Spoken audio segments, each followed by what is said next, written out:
Hello all first of all happy independence day. ఈ రోజు మనం రివ్యూ చేయబోయే మూవీ హుషారు పిట్టలు. అండ్ ముందుగా మీకు ఒక విషయం చెప్పాలి. మీరు ఈ సినిమా టీజర్ అండ్ ట్రైలర్ చూసుంటే మీకు ఈ సినిమా మీద ఒక డిఫరెంట్ ఒపీనియన్ ఆల్రెడీ వచ్చి ఉండొచ్చు. ఎందుకంటే టీజర్ అండ్ ట్రైలర్ లో కొంచెం బోల్డ్ అండ్ యూత్ఫుల్ కంటెంట్ ఎక్కువగా హైలైట్ చేశారు. అది చూసి చాలా మంది సినిమా మొత్తం adult comedy and bold content తో ఉందేమో అని అనుకుని ఉండొచ్చు. కానీ హానెస్ట్లీ చెప్పాలంటే ప్రమోషనల్ కంటెంట్ చూసి సినిమా మొత్తం ఎలా ఉందో జడ్జ్ చేయకండి. నిజంగా సినిమా చూసిన తర్వాత నాకు కూడా కొంచెం డిఫరెంట్ గా అనిపించింది. ఇంకా సినిమా స్టోరీ ప్రొటాగనిస్ట్ రవి చుట్టూ తిరుగుతుంది. రవి ఒక స్కూల్ టాపర్. 10th క్లాస్ లో స్కూల్ ఫస్ట్ వచ్చిన ఒక బ్రైట్ స్టూడెంట్. ఫ్యూచర్ లో కూడా స్టడీస్ లో బాగా పర్ఫామ్ చేయాలి, లైఫ్ లో సెటిల్ అవ్వాలి అనుకునే టైప్. కానీ టీనేజ్ లోకి వచ్చాక ఫ్రెండ్స్, ఇన్ఫ్లుయెన్స్, అట్రాక్షన్, క్యూరియాసిటీ ఇవన్నీ కలిసి రవి లైఫ్ ని మెల్లగా చేంజ్ చేస్తాయి. అలా చిట్టి అనే అమ్మాయి రవి లైఫ్ లోకి వస్తుంది. చిట్టి క్యారెక్టర్ ని వాసవి గణేష్ ప్లే చేసింది. రవి అండ్ చిట్టి మధ్య టీనేజ్ లో వచ్చే అట్రాక్షన్ డెవలప్ అవుతుంది. ఆ ఏజ్ లో వాళ్ళకి లవ్ అంటే ఏంటి, అట్రాక్షన్ అంటే ఏంటి, వాళ్ళు తీసుకునే డెసిషన్స్ ఫ్యూచర్ లో ఎలాంటి కాన్సిక్వెన్సెస్ తీసుకొస్తాయి అనేది కంప్లీట్ గా అర్థం చేసుకొని మెచ్యూరిటీ ఉండదు. ఆ ఏజ్ లో ఎమోషన్స్ స్ట్రాంగ్ గా ఉంటాయి, కానీ కాన్సిక్వెన్సెస్ గురించి క్లారిటీ ఉండదు. ఆ పాయింట్ నుంచి సినిమా యాక్చువల్ స్టోరీ స్టార్ట్ అవుతుంది. వాళ్ళు తీసుకునే కొన్ని డెసిషన్స్ బౌండరీస్ క్రాస్ చేస్తాయి. అది పేరెంట్స్ కి తెలిసాక తర్వాత ఏం జరిగింది, పేరెంట్స్ ఎలా రియాక్ట్ అయ్యారు, ఆ ఇన్సిడెంట్స్ వల్ల రవి అండ్ చిట్టి లైఫ్ ఎలా చేంజ్ అయింది, అండ్ టీనేజ్ ఏజ్ లో ఒక డెసిషన్ తీసుకుంటే అది ఫ్యూచర్ లో ఎలాంటి కాన్సిక్వెన్సెస్ కి దారి తీస్తుంది అనేదే సినిమా మెయిన్ పాయింట్.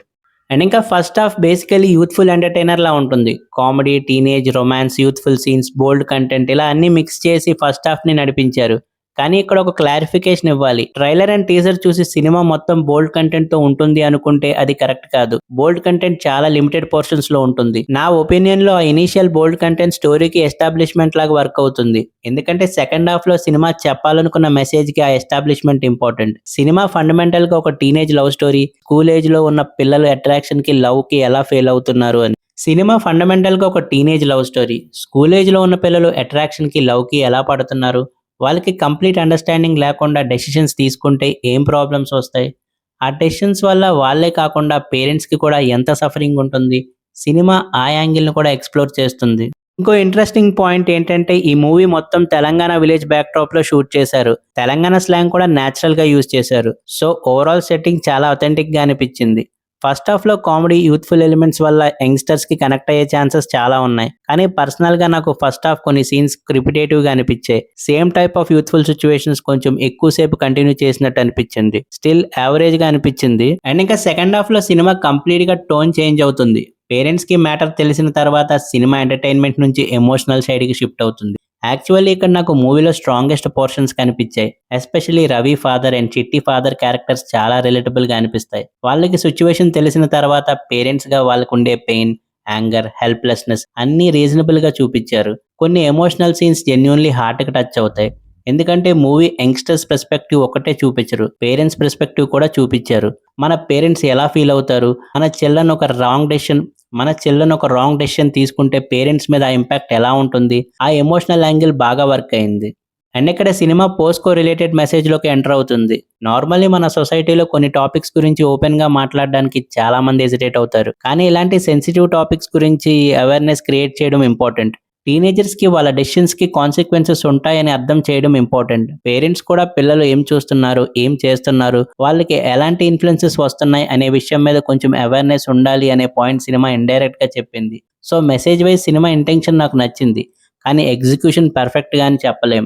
సెకండ్ హాఫ్ లో కొన్ని సీన్స్ రిపిటేటివ్ గా ఉన్నాయి. కొన్ని డైలాగ్స్ కూడా కొంచెం టీచింగ్ లాగా అనిపించాయి. కొన్ని ట్రిమ్మింగ్ చేసి ఉంటే సెకండ్ హాఫ్ ఇంకా ఎఫెక్టివ్ గా ఉండేది. అండ్ ఇంకా పర్ఫార్మెన్సెస్ విషయానికి వస్తే అన్ష్ బాగా చేశాడు. రవి క్యారెక్టర్ లో స్టార్టింగ్ ఇన్నోసెంట్ గా ఉంటాడు, తర్వాత మెల్లగా ఫ్రెండ్స్ ఇన్ఫ్లుయెన్స్ వల్ల చేంజ్ అవుతాడు. ఆ ట్రాన్స్ఫర్మేషన్ ని అన్ష్ డీసెంట్ గా క్యారీ చేశాడు. ఎస్పెషల్లీ ఎమోషనల్ సీన్స్ లో కూడా బాగా పర్ఫామ్ చేశాడు. ఫస్ట్ మూవీ అయినా కూడా పర్ఫార్మెన్స్ పరంగా డిసప్పాయింట్ చేయలేదు. అండ్ వాసవి గణేషన్ కూడా డీసెంట్ గా పర్ఫామ్ చేసింది. ఎక్స్ప్రెషన్స్ అండ్ డైలాగ్ డెలివరీ కూడా బాగున్నాయి. యూత్ఫుల్ సీన్స్ లో ఎనర్జెటిక్ గా ఉంటుంది. ఎమోషనల్ సీన్స్ లో కూడా డీసెంట్ గా పర్ఫామ్ చేసింది. ఇద్దరు డెబ్యూ యాక్టర్స్ అయినా కూడా పర్ఫార్మెన్స్ పరంగా డీసెంట్ గా పర్ఫామ్ చేశారు. అండ్ ఇంకా సపోర్టింగ్ క్యాస్ట్ కూడా వాళ్ళ రోల్స్ కి కరెక్ట్ గా సెట్ అయ్యారు. గోవర్ధన్ రెడ్డి, రమేష్, సునీత అండ్ మిగతా యాక్టర్స్ కూడా బాగా పర్ఫామ్ చేశారు. అండ్ ఇంకా ఈ సినిమాలో నాకు నచ్చని పాయింట్స్ ఏంటంటే ఫస్ట్ హాఫ్ లో కొన్ని యూత్ఫుల్ సీన్స్ రిపిటేటివ్ గా అనిపిస్తాయి. సెకండ్ హాఫ్ లో కూడా ఎమోషనల్ సీన్స్ కొంచెం రిపీట్ అయిన ఫీలింగ్ వస్తుంది. అండ్ ఇంకొక బిగ్ ప్రాబ్లం క్లైమాక్స్ అయితే ఇంతకు ముందు వేరే సినిమాలో చూసినట్టే ఉంది. ఇంకొక పాయింట్ ఏంటంటే సినిమా మొత్తం యంగ్ క్యారెక్టర్స్ ని ఫాలో అవుతుంది. కానీ క్లైమాక్స్ కి వచ్చేసరికి క్యారెక్టర్స్ ఏజ్ చేంజ్ అయినట్టు చూపించడానికి వేరే యాక్టర్స్ ని యూజ్ చేశారు. అది ఎందుకో మీరు సినిమా చూస్తే మీకు అర్థమవుతుంది. కానీ స్టార్టింగ్ నుంచి మనం ఫాలో అయిన యాక్టర్స్ ఫైనల్ పోర్షన్స్ లో కూడా ఉంటే ఎమోషనల్ కనెక్ట్ ఇంకా స్ట్రాంగ్ గా ఉండేది. సో ఓవరాల్ గా హుషారు పెట్టెలో ఫస్ట్ హాఫ్ లో యూత్ఫుల్ సీన్స్ రిపిటేటివ్ గా అనిపించాయి. సెకండ్ హాఫ్ లో కొంచెం ప్రీచీ టీచింగ్ లాగా అనిపించింది. అండ్ ఇంకా క్లైమాక్స్ అయితే కొంచెం ఒరిజినాలిటీ మెయింటైన్ చేయాల్సింది. ఎందుకంటే ఇదే క్లైమాక్స్ చాలా మూవీస్ లో నాకు చూసినట్టు అనిపించింది. అండ్ ఇంకా మూవీలో అలాగే బోల్డ్ కంటెంట్ లిమిటెడ్ పోర్షన్స్ లో ఉంటుంది. మూవీ యాక్చువల్ గా teenage love, teenage curiosity, wrong decisions, consequences, parents suffering and POSCO awareness గురించి మాట్లాడుతుంది. And director Bhikshu Yadav subject ని హ్యాండిల్ చేయడానికి సిన్సియర్ అటెంప్ట్ చేశారు. కొన్ని మిస్టేక్స్ ఉన్నప్పటికీ ఈ మూవీతో డైరెక్టర్ లో పొటెన్షియల్ ఉంది అని నాకు అనిపించింది. ఎస్పెషల్లీ ఇలాంటి సబ్జెక్ట్ ని టచ్ చేయడం ఈజీ కాదు. సినిమా చూసిన కొంతమంది యంగ్స్టర్స్ మనం కూడా ఇలాంటి డెసిషన్ తీసుకునే ముందు కొంచెం ఆలోచించాలి అని ఫీల్ అయితే ఆ మెసేజ్ రీచ్ అయినట్టే. మూవీ చూసాక మీకు ఎలాగనిపించిందో కామెంట్స్ లో షేర్ చేయండి. వీడియో నచ్చితే లైక్ చేయండి, ఛానల్ ని సబ్స్క్రైబ్ చేసుకోండి. మళ్ళీ నెక్స్ట్ వీడియోలో కలుద్దాం. Thank you for watching.